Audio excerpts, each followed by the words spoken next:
Hello and welcome to World Talks on TVP World with me, Ashim Kumar. Tens of thousands of Germans attended protests on Saturday against the rise of the far-right Alternative for Germany, AfD party. This party is polling second in the lead-up to federal elections on February 23rd, with the centre-right leader Friedrich Merz and his Christian Democrat Union, CDU, expected to top the polls. The rise of the AfD, which is ahead of the incumbent Chancellor Olaf Scholz's Social Democrats in most recent polls, has made immigration a key topic of debate. What will the political landscape in Germany look like on the 24th of February? And how may Germany's foreign policy change under the new government? Well, to explore this and related questions, we're joined by Roland Freudenstein, Brussels office director, Free Russia Foundation. Welcome, Mr. Freudenstein, to TVP World, and thank you for taking the time. Good morning. Good morning to you, sir. So Monday was the commemoration of the 80th anniversary of the liberation of Auschwitz, and the German Chancellor and President were both in attendance.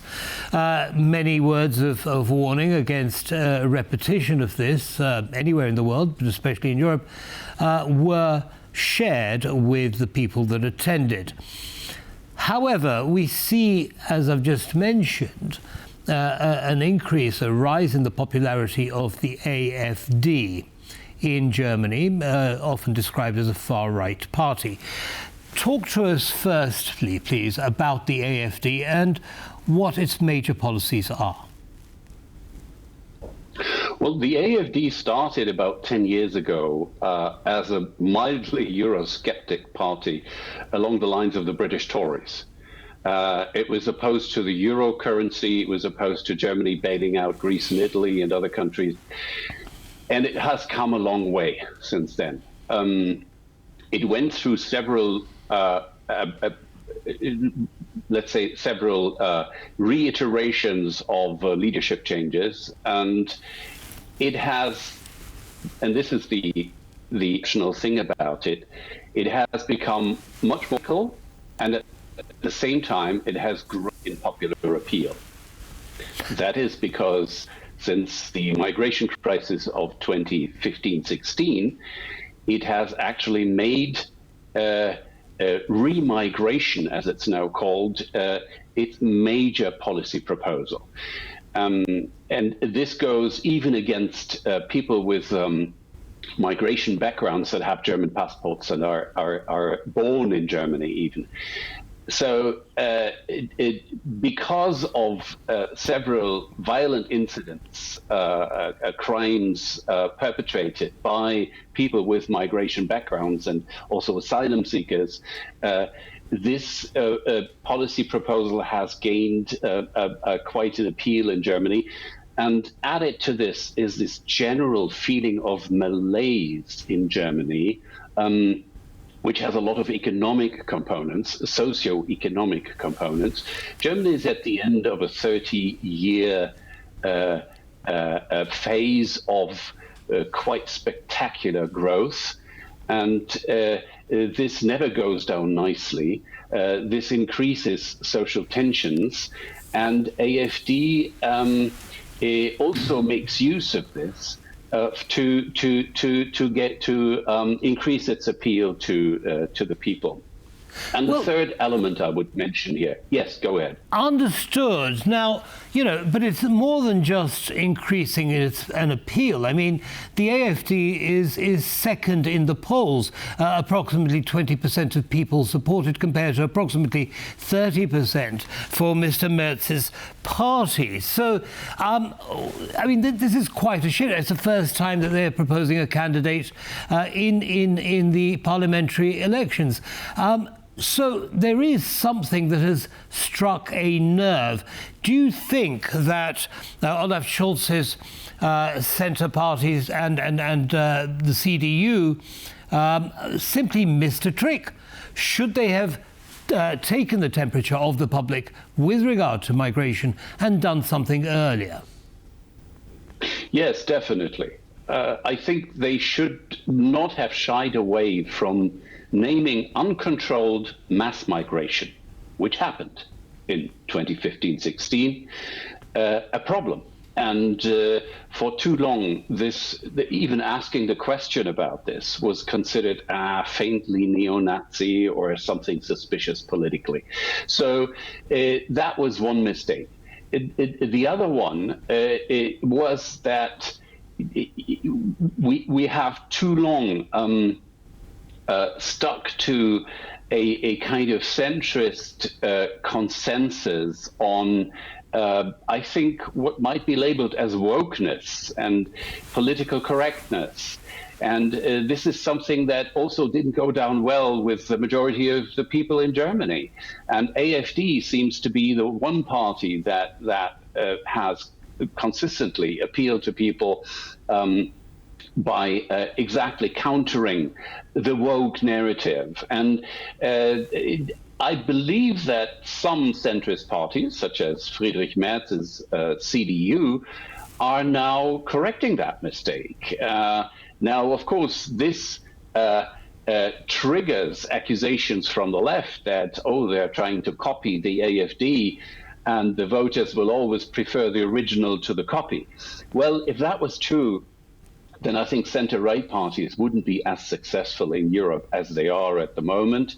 And I think actually that Friedrich Merz and his Bavarian sister party and the German liberals are actually on a good track to actually take the pulse of the voters more thoroughly, and thereby undermine the potential of protest vote for the AfD. But it's still considerable, as you said. Right. So, as you say, it's a protest vote. So, are you also implying then that you expect the CDU to actually walk away in the elections coming up in about 4 weeks' time? And it was simply a shot across the bow. The polling which put AfD at 20% popularity. No, this polling has been so stable. I mean, there are no dramatic changes in the last 12 months in opinion polls in Germany. So, barring a complete surprise, barring a case where the polls are completely off the mark, I think we can safely bet that the AfD is going to be around 20% and the CDU is going to be around 30%. Point is that those two parties will not make a coalition in government. So the CDU will have to search for a coalition partner around the center, and that means it's going to be either the Greens or the Social Democrats, which will water down the CDU's reform potential, both in domestic in socio-economic policies and, of course, in foreign and security policies. So are we risking a return to the days of Olaf Scholz's government, where there seems to be some kind of jam in moving forward in a direction which perhaps could end up with Germany being where it is today in the future? Well, I have the hope that our entire political class has learned the lesson of Olaf Scholz's chaotic coalition, which projected this impression of total stagnation because the three parties in government were constantly blocking each other. I think the next government will not be that bad. And because if it is, then in the next Bundestag election, we face an even stronger AfD, maybe as the strongest political force. So I do believe that in order to prevent this, political parties will be more reasonable and more imaginative and more harmonious with each other in the next governing coalition under probably Friedrich Merz. Right. Okay. I mean, obviously, we should be watching closely to see what happens. Let's wind the clock forward a little bit, and imagine that we have a coalition that's reasonably stable, with the CDU being the leading partner. How do you expect, if at all, Germany's foreign policy to be affected by that coalition? Well, in Germany, foreign policy is made in the Chancellor's office. That has been the case since at least Helmut Kohl in the 1990s. And that means Friedrich Merz will do a few things differently from Olaf Scholz, even if the Social Democrats are Friedrich Merz's coalition partner.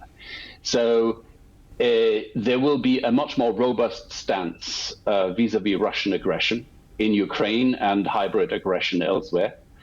There will be, I think, a much stronger determination to increase Germany's defense spending, and not just the spending, but to actually increase Germany's defense capabilities.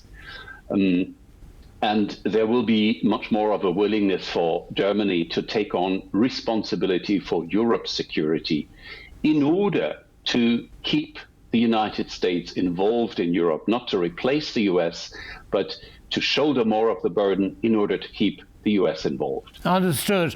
Unfortunately, we're going to have to leave it there, Mr. Freudenstein, but come and see us again after February the 23rd, and we shall lay out what happened. Have a good day, sir. Thank you. Bye-bye now. You too. Thank you. And that's all from us in this episode of World Talks. Goodbye.